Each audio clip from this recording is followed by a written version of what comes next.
How does the Guerrilla Chemist get so big? Well, I think we've got a secret here today with Chemix's Natabolik. Now, the Guerrilla Chemist has been formulating for decades, probably right now, a long time in the game, and he's finally put together a muscle builder. Well, this is his newest version of his muscle builder, which we're really excited about because it now contains Terkestrone. We don't talk about Terkestrone a lot. We took our time and waited for the fad to fully be in bloom and to have the most robust amount of information and data on the subject, so we weren't just talking, and we are providing information. And today we're going to talk about this formula, the Terkestrone, the other ingredients, and what it's going to do for you, and why the Guerrilla Chemist, who I consider to be like the most aggressive, knowledgeable formulator that still stays compliant for the most part, how he's putting this together. So let's jump in and talk about it.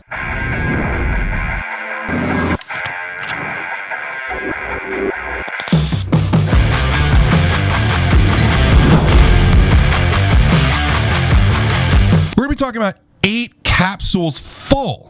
We got 2 1-gram dose products here in capsules. That's a pretty decent sized dose. We're going to be talking about some big doses of some very interesting ingredients. You don't expect anything else from the Guerrilla Chemist. Some interesting extracts, some interesting stuff. I always want to know what the conversation is like when he goes to his manufacturer and he's like, I need you to find this extract.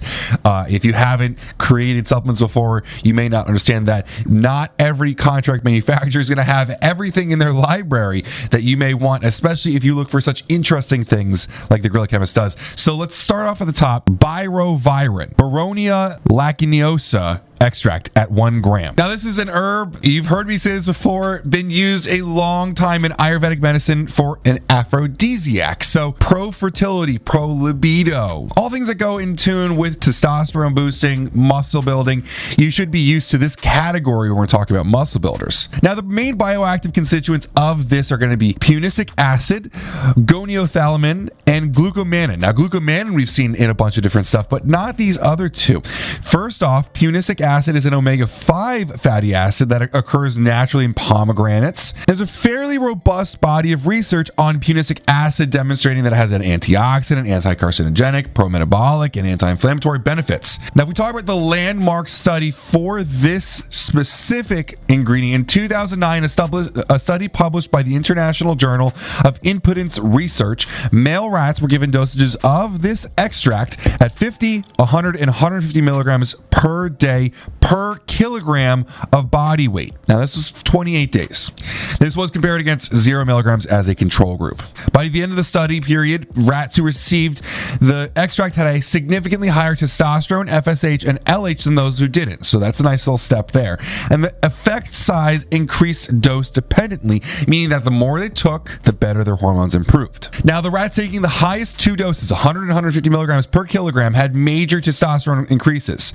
The human equivalent dose is about 1/6 of what you'd give a rodent. So the 1,000 milligram dose in Natabolik for an adult human is approximately twice what those researchers gave those rats. So if this is dose dependent, you can expect an even higher increase in testosterone here, theoretically. These rats taking this extract had also other sexual health indices improved. They copulated more frequently. They took less time to recover between sessions, had higher sperm count, and had higher body weight and testicle weight. Making a really good case for using this product right now. All of these effects were dose dependent, just like the testosterone increases as well. So the more you took, the better it got. Interestingly enough, the fructose content of rat semen was also higher, but the status of that as a sexual health marker remains debatable. It means things were a little bit sweeter. Moving on. Now, the authors of this study speculate that this extract works through triggering gonadotropin release via hypothalamus stimulation. There's good reason to believe that since this increases FSH and LH, more research is known to test that hypothesis. This is the only study that we know of this extract in mammals. I know it's not human studies. We want to have that, but we're trying to give you the most data that we can about this and give you the truth. This is an animal study. I don't know. What's interesting enough is that one bioactive constituent in here, punicic acid, is also in pomegranates, which is part of endopump in the pump product that the Guerrilla Chemist makes. So kind of interesting, you see some crossover there a little bit. Now, the next ingredient that we see here is Korean mistletoe. Unsurprisingly hails from Korea, extremely extensively studied as a potential therapy in wasting diseases where runaway catabolic states had people losing weight. Now, it's not only anti-catabolic, it is also pro-anabolic. In a 2012 studies, researchers did both in vitro and in vivo component testing on Korean mistletoe. Kind of an interesting dual-pronged study design. They studied the effect of this on isolated muscle fibers from mice and then compared those effects to what they observed in real live mice. They found this upregulates a gene that causes muscle hypertrophy while also downregulating genes that cause muscle wasting. The actual mice who get this feeding had higher muscle mass and grip strength compared to control subjects. Now, in another study that was randomized, double-blind, placebo-controlled in 2016, researchers looked at this effects in human subjects, obviously the next step that you want to see after animal studies. They divided volunteers into 3 groups, 1 gram per day, 2 grams per day, or placebo.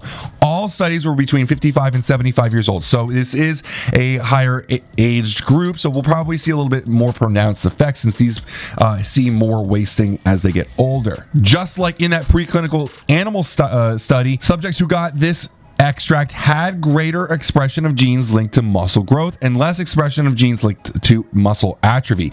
They also had higher levels of IGF-1, which is a known anabolic hormone. It works really, really well. After that, we've got black seed extract, Nigella sativa. Now, black seed oil is pressed from the Nigella sativa cumin plant. In folk medicine, it's regarded as something of a panacea. Research is mounting that this extract can help with things from inflammation, hypertension, obesity, among other medical issues. They confirmed that there was a significant increase in testes, sperm count, ESR, DSP, blood testosterone concentration, LH, and fertility index in both the lower dose group and the higher dose group. But finally, what most people are coming here to hear about, Terkestrone.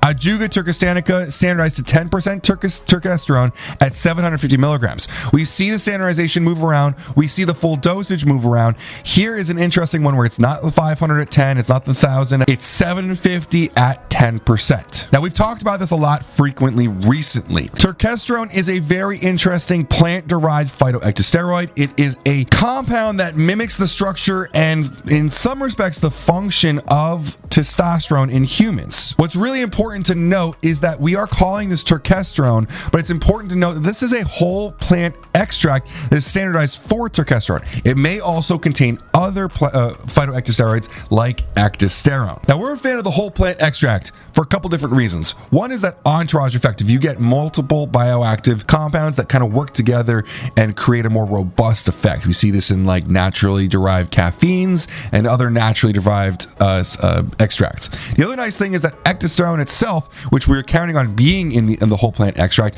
has more human clinical data than terkestrone, and it's backed kind of aggressively. Researchers who studied ectosterone concluded more than once that it should be categorized as an S1 anabolic agency and banned from competing athletes under the authority of WADA. So ectosterone is pretty serious business. In some actual human studies, it was compared to D-bol and found to be stronger. There are at least other 6 phytoectosteroids possibly found in this extract as well that haven't been studied. Now, the biggest study specifically on terkestrone, since that's what you're here looking for, that's specifically what is extracted here for, was in 1998, done by scientists at the Uzbekistan Academy of Sciences. Researchers put pure terkestrone in a head-to-head contest with several other compounds, including, again, D-bol, which would be effective in inducing an anabolic response in rats. Pretty much anyone who's been in bodybuilding for like any amount of time knows that D-bol is one of the strongest oral steroids there is. Terkestrone actually outpaced D-bol for muscle growth in rats. Now, that's pretty mind-blowing, and obviously there are some awesome nutritional supplements in the market today, but it's very rare that we see them outperform actual steroids. But still, there are some questions on the bioavailability of terkestrone, and one of the reasons that it's accepted as safe is the fact that it actually just occupies estrogen receptors, and it's kind of accepted as not having much of a binding activity with androgen receptors, which is what ends up causing in the feedback loop and creating the suppression of actual natural testosterone. That's what we're trying to stay away from by not taking steroids. We're pretty optimistic on this ingredient overall. I haven't used it for a long amount of time. I'm personally on TRT. I have no qualms admitting that I've used PEDs, and so it doesn't really seem relevant for me to be trying out these natural extracts. Although the overall formula of Natabolic interests me a lot because there are other things in there that would help just kind of maybe have fun in the gym and outside of it. We've talked a little bit about before. So I can't offer a lot of anecdotes on this, but I probably will be running this bottle because I'm actually kind of interested in what might happen. Now, getting on the second half of the formula, we've also got KSM 66 at 600 milligrams, standardized to 5% total with analytes. Everyone knows KSM 66 improves power output, fitness, testosterone, better sleep. This ashwagandha, the specific one, has been shown to increase testosterone by 14.7%. Maybe not a huge amount in actual real life, but around these other ingredients as well, it does have a significant change on your actual feelings and your quality of life. And a lot of the time we talk about, will this even work for younger men? In 2015, a double-blind placebo-controlled study found that ashwagandha in men averaging 28 years of age significantly improved strength, body composition, and testosterone levels compared to placebo. Again, a 15.2% increase in testosterone in young males averaging 28 years of age. That's actually pretty significant that you could have that happen at that age. Moving into Botrytis japonica extract at a 10-to-1 ratio, 500 milligrams of it. Easier to be spoken as Loquat as the name. Loquat is rich in ursolic acid. Now, this is a big activator of mTOR. mTOR is basically one of the biggest movers of hypertrophy and growth in the body. It's the opposite of CAMP, which you see in a lot of fat loss models. Basically, the master switch of put muscle on the body. Now, we talked about ursolic acid in the King of Pumps article, similar to some other stuff that we talked about here. A lot of parallels between Natabolic and King of Pumps. In animal models, Loquat extracts have been able to show muscle function in aged rodents improved. It can also preserve muscle in the face of toxic insults that ordinarily induce catabolic muscle wasting. Also helps out with getting lean. A lot of the ingredients in this product have secondary effects of improving metabolic function and body composition overall. Rounding out on the end, we have 500 milligrams of Eucommia olmoids bark extract at 101 ratio, 500 milligrams again.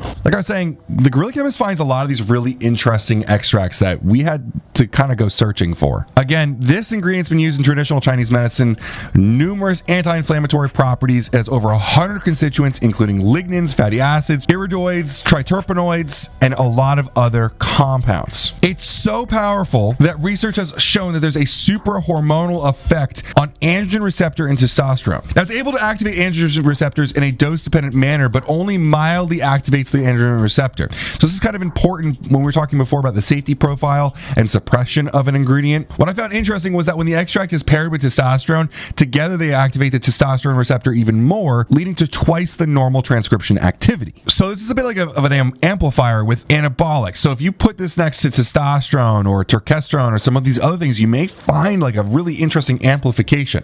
Again, really leading me to kind of want to try this out, even though I'm already using TRT. Second to last here, acacetin at 50 milligrams. In one study where 24 different compounds isolated from this shrub were all studied for their anti-aromatase activity, acacetin was one of the two strongest aromatase inhibitors. Now, aromatase inhibitors are very popular around testosterone products because excess testosterone is converted to estrogen, and in a lot of cases, men want to kind of suppress their estrogen in a little bit. I'm not a fan of completely dumping it. Estrogen is important for even hypertrophy in some cases, but having it at a little bit more of a reasonable level, it definitely is an important thing. And lastly, boron at 10 milligrams.